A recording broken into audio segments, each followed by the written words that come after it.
ఈరోజు నువ్వు కృంగిపోతుండొచ్చు, కుమిలిపోతుండొచ్చు, ఏడ్చుకుంటుండొచ్చు. చిన్న బతుకు, విలువ లేని బతుకు, నాది ఒక బతికైనా సస్తే పోయిద్దని చావు గురించి యోచించుకోవచ్చు. నువ్వు ఏ విధంగా దిగజారిపోయావో, నీరుగారిపోయావో, కృంగిపోయావో భయపడకు బిడ్డ. నా దేవుడి రాత్రి నీతో మాట్లాడుతున్నాడు. నా ఒట్టి మాటలు కాదు ఇవి, నేను నా తలంపులో పలికిన మాటలు కాదు, నా దేవుడు ఇచ్చినటువంటి ఆలోచనలోంచి నేను పంచుకుంటున్నాను నీతో. నా దేవుడు ఇచ్చిన తలంపుల్లోంచి పంచుకుంటున్నాను.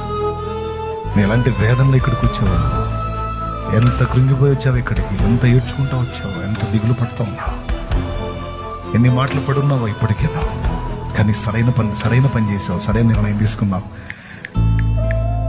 మోషే దేవుని దగ్గరకు వచ్చావు నువ్వు, యోసేపు దేవుని దగ్గరకు వచ్చావు నువ్వు, యాకోబు దేవుని దగ్గరకు వచ్చావు నువ్వు, సరైనోడి దగ్గరికి వచ్చావు నువ్వు. ఆయన కార్యాన్ని తప్పకుండా నువ్వు అనుభవించబోతున్నావు. అనేవాడిని అనని, నవ్వేవాడిని నవ్వని, ఎగతాళి చేసేవాడిని చేయని, పర్లా. అవన్నీ ఉంటేనే రేపు నీకు సాక్ష్యాలు. అవన్నీ లేకపోతే సాక్ష్యం ఏం చెబుతావు రేపు?